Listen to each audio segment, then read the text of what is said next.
বসুন্ধরা আবাসিক এলাকায় একটি ফ্ল্যাটে অভিযান পরিচালনা করে দেখা যায় যে সেই ফ্ল্যাটটি একটি বাংলাদেশি মহিলা, উপজাতীয় মহিলা ঝর্ণা নামে উনি ভাড়া নিয়েছেন। উনি ভাড়া নিয়ে ওখানে চাইনিজদেরকে 6তলা বিল্ডিং পুরোটাই চাইনিজদেরকে ভাড়া দিয়েছেন। একতলায় উনি থাকেন আর 5টা ফ্লোর উনি চাইনিজদেরকে ভাড়া দিয়েছেন। সেখানে চাইনিজরা বিভিন্ন সময় এসে হোটেলের মতো থাকে। ওই বিল্ডিংয়েরই 4তলা এবং 5তলায় আমরা পুরো ফ্ল্যাটে যাই, যেয়ে দেখি যে ওখানে এই যে অনলাইন গেটওয়ের জুয়া সহ অন্যান্য যে প্রতারণামূলক কাজ হয় সেই কাজে অনেকগুলো ডিভাইস নিয়ে ওই চাইনিজ ইয়ারা বসে আছে। ওখান থেকে আমরা যে সমস্ত ডিভাইস জব্দ করছি এই অবৈধ কাজ ব্যবহারের জন্য 14টা ল্যাপটপ, 16টা মোবাইল, 6000-এর ওপরে আমাদের বিভিন্ন প্রোভাইডারের সিম, তারপরে গেটওয়ে মেশিন 20টা, বিদেশি মদও পেয়েছি আমরা ওখানে প্রায় 26 বোতলের মতো, আর ক্যাশ টাকা পেয়েছি 2,09,700 টাকার মতো।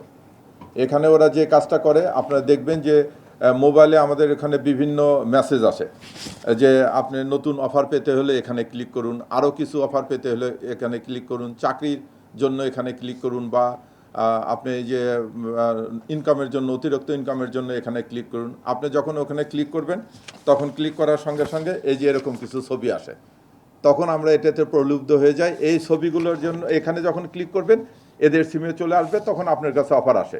এই অফারগুলোর জন্য আপনাকে যে পেমেন্ট করতে হবে, এই পেমেন্ট গেটওয়ের জন্য এরা প্রায় 6000 সিম ব্যবহার করে। আমরা 6000 সিম অ্যাক্টিভ পেয়েছি এবং আরও প্রোভাইডারের প্রায় 10,000 মানে 10-12,000 সিমের ওই যে স্লটগুলো আছে স্লটগুলো পেয়েছে। এবং তারা এখানে এমন পদ্ধতির টেকনিক্যাল ব্যবহার করে, আপনাদেরকে আমরা ভিডিও দিয়েছি, যে একটা মোবাইলের সঙ্গে আরেকটা স্লট লাগায়, সেই স্লটে আবার 12টা সিম চলতেছে, মানে একটা মোবাইল দিয়ে আপনার 12টা সিম চলতেছে। যার ফলে হয়ে যায় কি যে এই তথ্যগুলো যদি আমরা অনেক সময় আপনারা কমপ্লেন করেন যে এই জুয়ার সাইট থেকে আমার টাকা নিয়ে গেছে, আমরা যদি ওখানে যাই আমরা আসলে আইএমই নাম্বারটা পাই না, যার ফলে এদেরকে ডিটেক্ট করতে পারি না। এরকম একটা মানে প্রযুক্তি ওরা ব্যবহার করতেছে। তো এই চক্রকে আমরা গ্রেপ্তার করতে সক্ষম হয়েছি।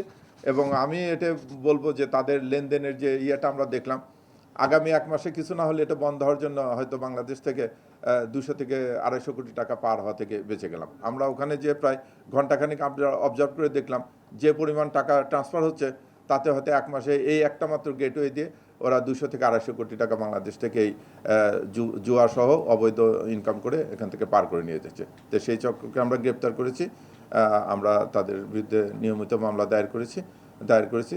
আমি আপনাদের মাধ্যমে দেশবাসীকে বলবো যে এটি কিন্তু প্রতিদিনই হচ্ছে। এগুলো অনেকগুলো চাইনিজ কোম্পানি আর চাইনিজরা এসে এই কাজগুলো করতেছে। কাজে অনলাইন প্ল্যাটফর্মে লোভে পড়ে আমরা কিন্তু দিন দিন সর্বশান্ত হচ্ছে। এই ব্যাপারে আপনারা সবাই জনগণকে সচেতন করবেন।